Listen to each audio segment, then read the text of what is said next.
बिस्मिल्लाहिर्रहमानिर्रहीम। Dear students, अस्सलाम वालेकुम। नवीद साबरी है। स्टूडेंट्स, आज हम 19 मार्च 2025 के डॉन एडिटोरियल को एनालाइज करेंगे और साथ साथ उससे पहले ओवरऑल न्यूज़पेपर की रीडिंग भी करेंगे। तो चलते हैं सबसे पहले अपनी फर्स्ट न्यूज़ आइटम की तरफ। Top level huddle seeks consensus to fight terrorism. Top level huddle means जो कि अभी कल भी जिसके बारे में न्यूज़ थी कि जी पार्लियामेंट की बिल्डिंग में जो मिलिट्री इस्टेब्लिशमेंट और गवर्नमेंट के और डिफरेंट पार्टीज़ के जो लोगों का इजलास हुआ, जिसमें पीटीआई ने और दूसरी पॉलिटिकल पार्टीज़ ने जिसका बाइकआउट किया था, उसके हवाले से है कि जो टॉप लेवल की ये मीटिंग है फाइट टेररिज्म के ख़िलाफ़ लड़ने के लिए, वो कंसेंसस डिमांड कर रही है। आगे है जी, बलूचिस्तान की 3 यूनिवर्सिटीज़ सिक्योरिटी रीजंस की वजह से बंद कर दी गई। 3 Balochistan universities shut over security concerns, कि वहाँ पे भी कोई अनहोना वाक़या ना हो जाए, इसलिए वो तीनों बंद कर दी गई हैं। सीरियस इश्यूज आ रहे हैं, सीरियस इश्यूज आ रहे हैं, और ये सीरियस इश्यूज जाहिर है कि अब ये यूनिवर्सिटीज़ अगर बंद करना पड़ रही हैं तो कोई इंटेलिजेंस ऐसी इंफॉर्मेशन होगी ना जिसकी बेस पे यूनिवर्सिटीज़ बंद करना पड़ रही हैं। तो अगर यूनिवर्सिटीज़ बंद करना पड़ रही हैं तो इट मीन्स के कोई हैवी किस्म का ख़तरा जो है वो भी मौजूद है। आगे चलते हैं जी। Law makers doled out funds amid stalled uplift spending. Law makers जो हैं, मतलब जो असम्बलीज़ के नुमाइंदे हैं, दूसरे लफ्ज़ों में कहा जाए तो को उनको फंड्स से लाद दिया गया है। और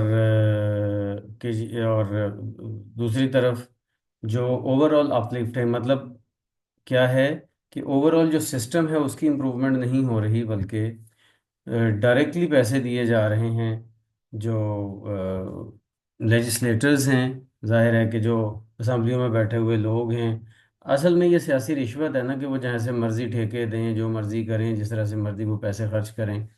यही वो सियासी रिश्वत है जो पाकिस्तान का कल्चर बन चुकी है और जिसने पाकिस्तान के निज़ाम को तबाह कर दिया है।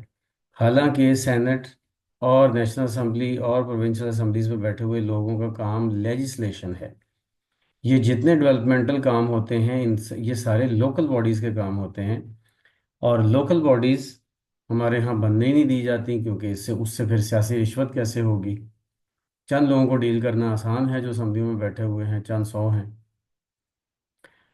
आगे चलते हैं जी। PTI skip security move over lack of contact with Imran. चूँकि इमरान खान से रब्ता नहीं हुआ, इस वजह से पीटीआई ने कल की वो जो सिक्योरिटी की मीटिंग थी उसमें हिस्सा नहीं लिया। Islamabad high court constitutes larger bench on PTI founder's jail rights petition. जो डिफरेंट पिटीशंस थी उनको कल भी हमारी न्यूज़ थी कि वो उनको इकट्ठा कर किया जाएगा। तो अब ये है कि वो उनको इकट्ठा कर दिया गया है, एक लार्जर बेंच बना दिया गया है वो सुनने के लिए। और जस्टिस डोगर लेड बेंच, मतलब जस्टिस डोगर जो लाहौर हाई कोर्ट से ट्रांसफ़र उधर किए गए हैं, वो इसको हेड कर रहे हैं। तो रिज़ल्ट क्या आएगा सबके सामने ही है, क्योंकि ज़ाहिर है उनको एक स्पेशल पर्पज़ के लिए वहाँ पे ले जाया गया है। अच्छा जी, आगे चलते हैं। Israel flouts ceasefire as air strikes kill over 400 in Gaza. Students, बहुत अफसोस की बात है, बहुत ही अफसोस की बात है कि 2 महीने के सीज़ फायर के बाद दोबारा फिर इतना बड़ा अटैक इसराइल ने कर दिया है। और नज़र यही आता है कि इसराइल अब क्लियरली जीनोसाइड की तरफ जा रहा है, क्योंकि अमेरिकन गवर्नमेंट भी उसको बैकिंग दे रही है। असल में क्या है कि जंग ख़त्म करने के लिए ट्रंप ने एक अपनी कोशिश की और अपने तरीके से कोशिश की। और अपना तरीका क्या था कि जी, गज़ा के सब लोगों को जो हमसाया ममालिक हैं वो अपने इलाकों में पनाह दें, यानी कि गज़ा का जो इलाका है उसके अंदर इसराइल को खुली छुट्टी मिल जाए। वो हमसायों में से इजिप्ट या जॉर्डन या सऊदी अरेबिया, उनमें से किसी ने भी नहीं माना, स्पेशली इजिप्ट ने। तो जब उन्होंने नहीं माना इस सारी बात को, तो अब वो जाहिर है उससे वो ऑफेंड हुआ ट्रम्प। तो अब ये है कि इसराइल को पूरी बैकिंग है कि वो जो भी करेगा। अब उसने चार चार 450 बंदा एक ही दिन में मार दिया है। ये एक बहुत सीरियस बात है। लेट्स सी कि वो हालात किधर को जाते हैं। मिडल ईस्ट के हालात किधर जाते हैं, ओवरऑल दुनिया के हालात किधर जाते हैं। बहरहाल जो इम्कान पैदा हुआ था जंग बंदी का कि इसराइल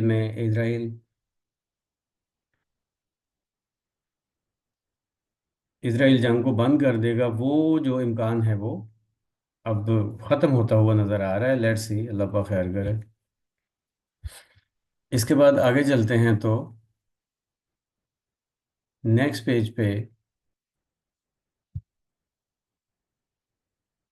कुछ लोकल लेवल की न्यूज़ हैं।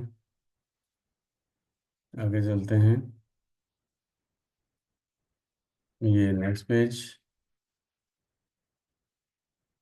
ये है जी, plan to use drones for train security. जो कि अभी तक ट्रेन्स नहीं चलाई गई दोबारा से, तो अब ये एक प्लान है कि ट्रेन्स की सिक्योरिटी के लिए ड्रोन कैमरास और ड्रोन ड्रोन जो प्लेन्स होते हैं, पायलट लेस प्लेन्स, उनको चलाने का एक इरादा है। जिससे कि पता चलेगा कि कोई ऐसी अनइवन मूवमेंट तो नहीं हो रही। तो ये एक इरादा है। Let's see.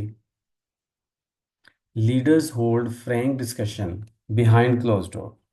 बंद दरवाजों के अंदर लीडर्स ने बड़ी फ्रैंक डिस्कशन की। अब ये फ्रैंक फ्रैंक डिस्कशन को हाईलाइट इसलिए किया है न्यूज़पेपर ने सिंगल इन्वर्टेड कॉमास के साथ कि ये वर्ड असल में यहाँ पे फिट नहीं है।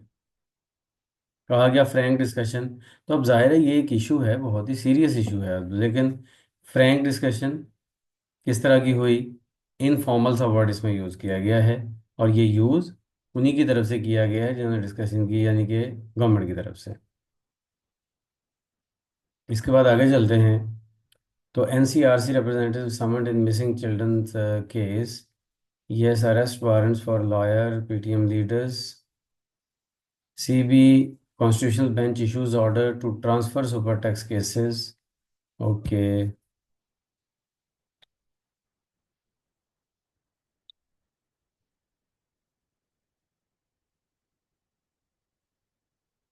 Next page. Balochistan cabinet slams wave of terror attacks. जाहिर है कि इसकी मजम्मत ही होनी चाहिए। ये कुछ प्रीवियस न्यूज़ हैं। अच्छा जी, ये एडिटोरियल वाला जो है ये, इस पे हम बाद में आते हैं। बलूचिस्तान के हवाले से हर तरफ खबरें हैं, या गज़ा के हवाले से हैं और आर्टिकल्स हैं।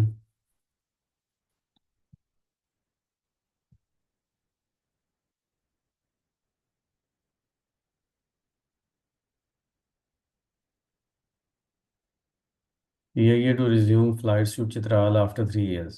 3 साल के बाद दोबारा से फिर पीआईए ने फ़्लाइट ऑपरेशन शुरू कर दिया चित्राल का, जो कि किसी वजह से बंद था।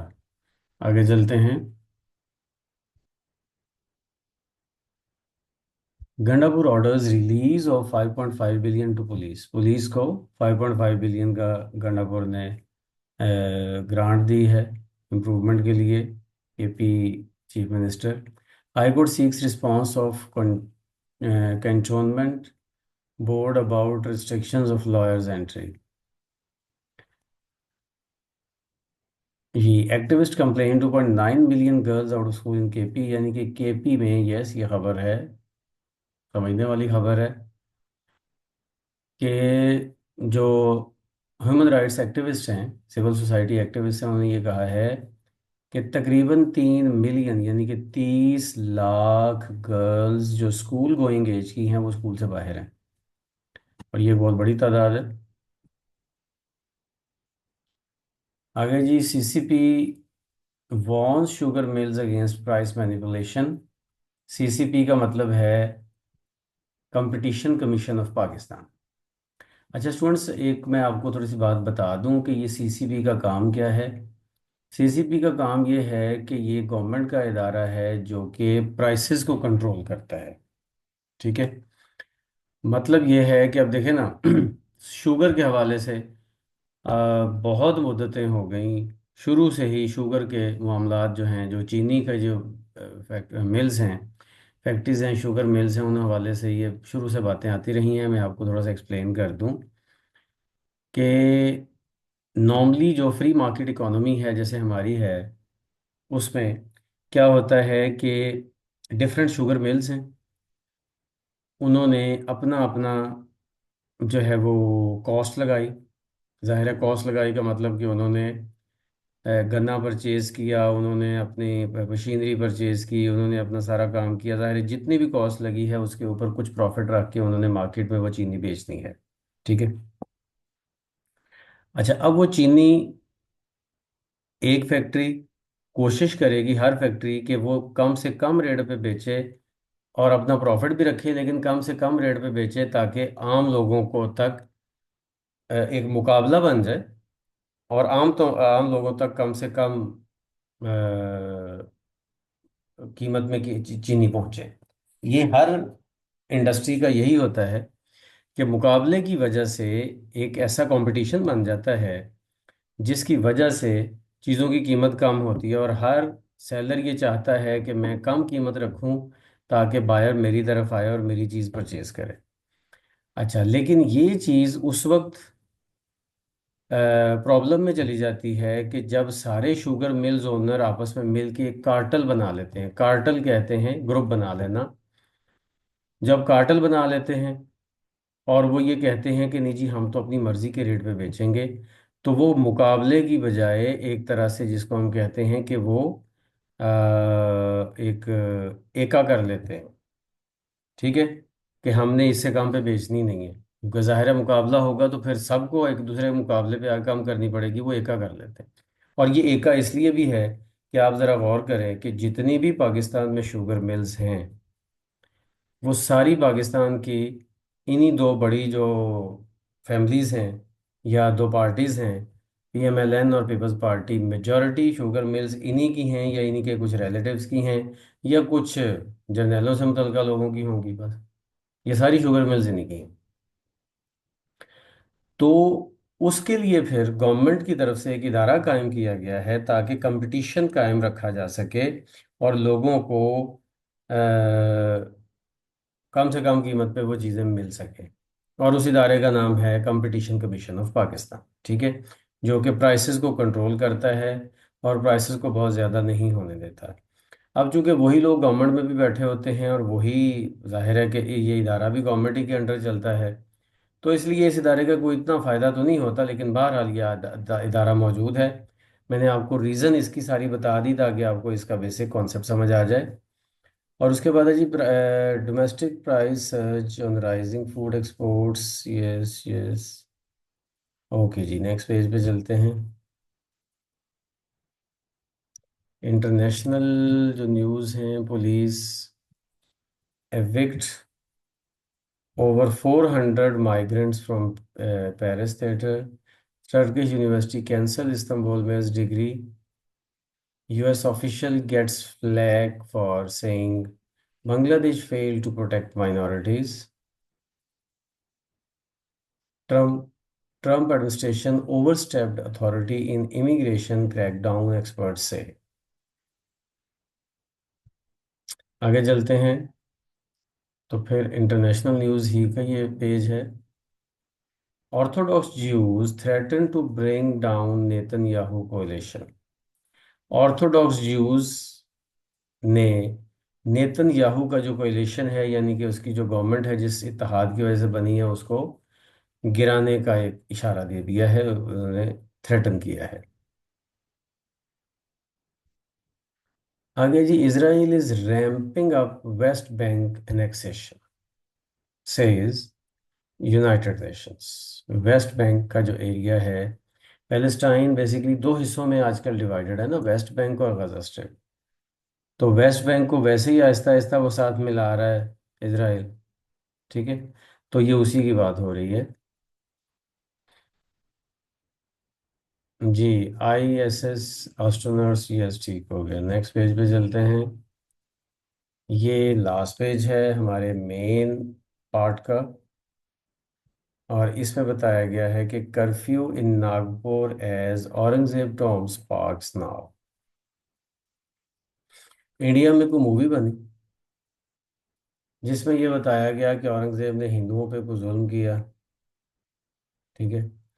तो अब हिंदू, वहाँ के जो इंतहा पसंद हिंदू हैं, वो औरंगजेब के मकबरे को आग लगाने के लिए पहुंच गए। और उन्होंने काफ़ी आग लगा भी दी, और मुसलमान जो उस सिटी में थे उन्होंने उसको बचाने की कोशिश की। तो इसी में हिंदू मुस्लिम फसादात फूट पड़े नागपुर शहर में, जिसकी वजह से अब कर्फ्यू लगा दिया गया है। औरंगजेब के मकबरे को भी नुकसान पहुंचा है। लेकिन बहरहाल क्या है कि जो फिलहाल कर्फ्यू लगा दिया गया है नागपुर शहर में, और इस तरह से उसको कंट्रोल फिलहाल किया गया। लेट्स सी आगे ये कैसे होता है। बहरहाल हिंदू इंतहा पसंदी अपने उरूज पे है। हालांकि इतनी हिंदू मेजॉरिटी है इंडिया के अंदर कि उनको ज़रूरत नहीं है बड़ापन करने की, सोचने रखने की ज़रूरत है। उनको ज़रूरत नहीं है छोटी छोटी इन चीज़ों में उलझने की। लेकिन वो मुस्लिम माइनॉरिटी स्पेशली उसको कहीं ना कहीं किसी न किसी वे में टारगेट किए ही रखते हैं, और बड़ा हैवी किस्म का करते हैं जब भी करते हैं। आप इसमें बाबरी मस्जिद वाला देख लें, आप उसमें अहमदाबाद वाला देख लें, और अब ये नागपुर वाला है। India wants US to list Sikh group as terrorist organisation, ये एक बड़ी डेवलपमेंट है। ये कहना इंडिया का यूएस को कि आप जो सिख ग्रुप है, सिख जो है ना उनका, जो इंडिया से जो माइग्रेट करके सिख कनाडा गए हैं, वो असल में वहाँ पे एक खालिस्तान की तहरीक चला रहे हैं ना, कि हिंदुस्तान में से एक और मुल्क खालिस्तान बनना चाहिए जो सिखों का मुल्क हो। तो इंडिया ने यूएस से कहा है कि उस सिख ग्रुप को टेररिस्ट ऑर्गेनाइजेशन डिक्लेयर करे। ये कहना भी एक बड़ी बात है, लेकिन लेट्स सी कि इसका आगे कुछ अमल होता है या नहीं होता है। Cop martyred another another hurt KP shooting, एक और हमला हुआ है दहशतगर्दी का, जिसमें एक सिपाही मारा गया और एक जो है वो जख्मी हुआ। ट्रम्प और पुतिन एग्री हो गए हैं कि वो यूक्रेन वाले मामले पे सीज फायर करें।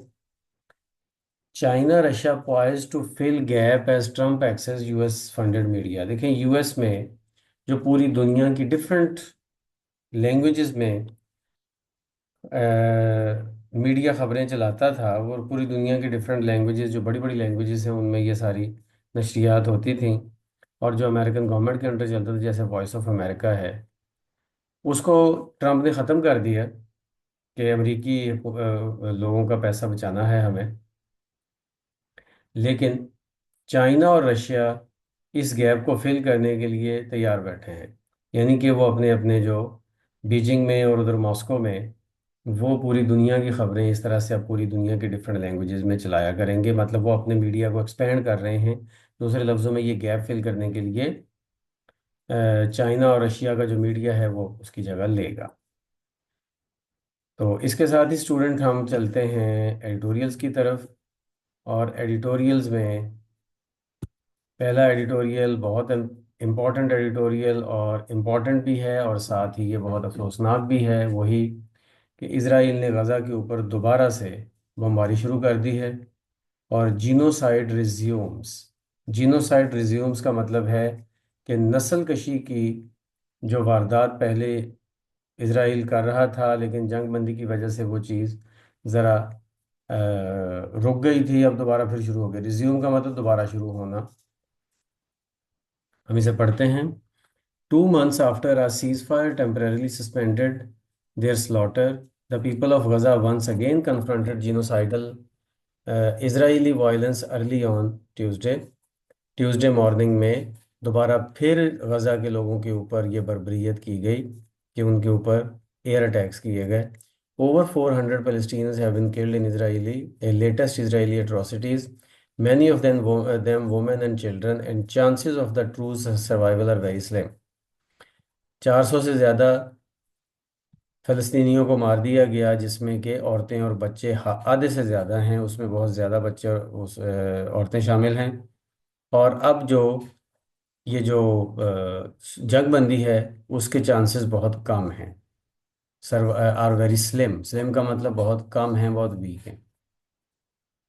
Tel Aviv's troops may reportedly return to devastated Strip, and though Hamas and other armed Palestinian factions have not yet retaliated, if Israel continues its butchery, any chances of renewed ceasefire will vaporize.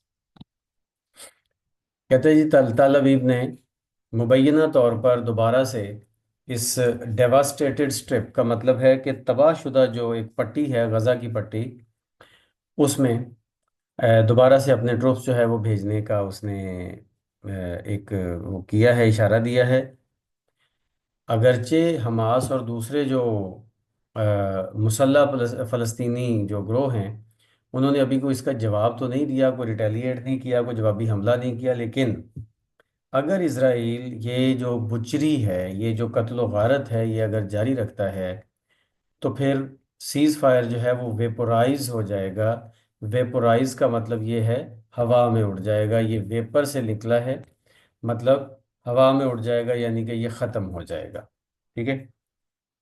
After all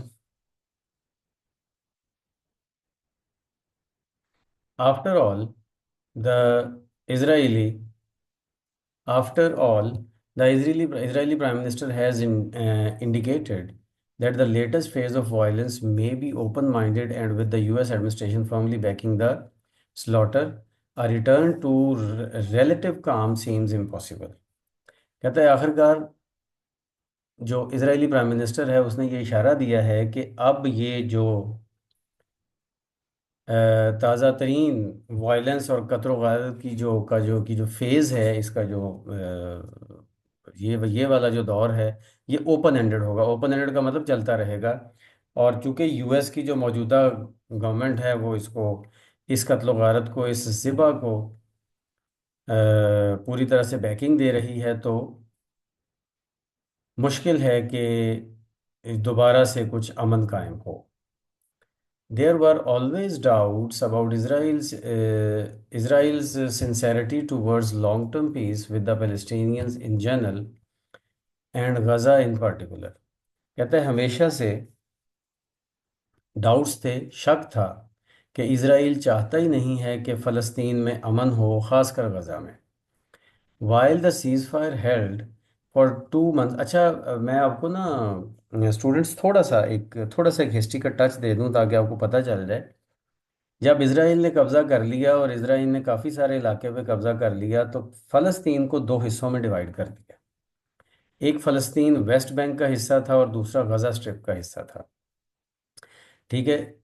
West Bank पे ज़्यादातर जो hold था वो अल-फतह तंजीम का था, जो यासिर अरफात की तंजीम है।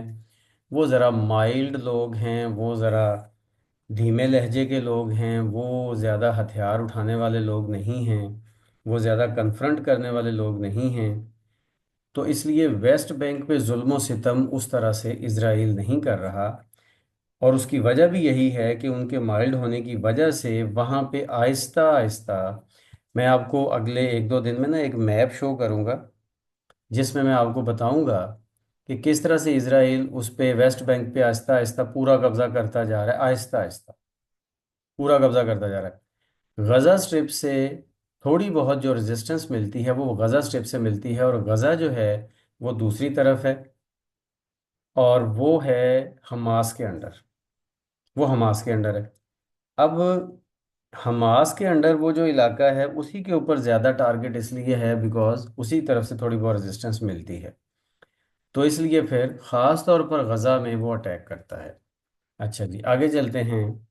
While the cease fire held for 2 months, in the last few weeks Israel has stopped all aid from entering the strip. अगरचे 2 महीने से ये सीज़ फायर जंगबंदी चल रही थी, लेकिन पिछले कुछ वीक से इसराइल ने गज़ा स्ट्रिप में किसी भी इमदाद जाने पे पाबंदी लगा दी। Hamas wanted discussion about a long term truce and a full Israeli withdrawal, but Tel Aviv insisted all the remaining hostages be released first. Hamas ये चाहता है कि एक लंबे अरसे की जंग बंदी हो और मुकम्मल इजरायली जो ट्रूप्स हैं वो वापस चले जाएं, लेकिन इसराइल ये चाहता है, तल अवीव जो है वो, इसराइल वो इस बात पे इसरार करता है कि सारे इजरायली जितने भी अगवा शुदगान हैं, जितने जितने भी होस्टेज बनाए गए लोग हैं, उनको पहले रिलीज़ किया जाए। अब हमास को ख़तरा ये है कि अगर पहले वो रिलीज़ कर दिए गए तो फिर तो हमारे पास कोई जंग बंदी में हमारे पास कोई पता ही नहीं होगा खेलने के लिए।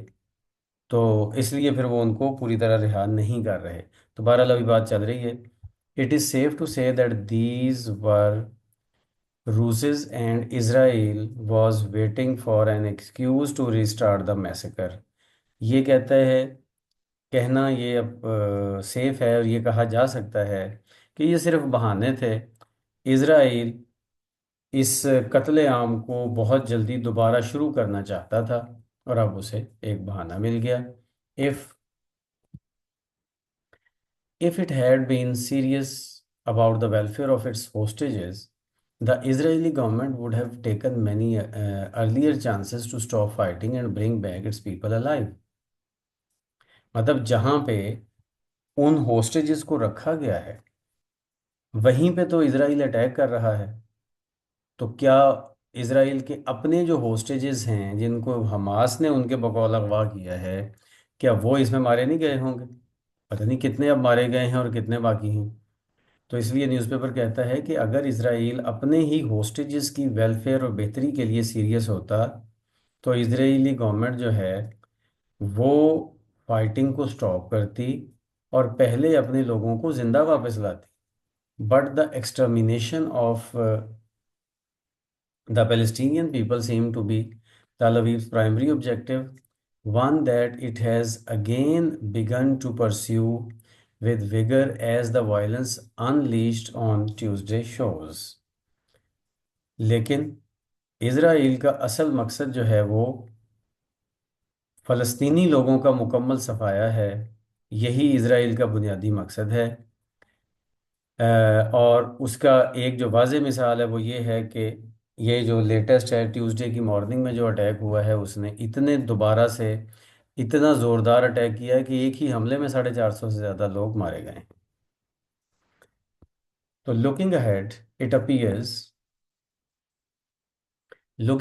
appears that Palestinian people will again be left defenseless in the face of merciless brutality।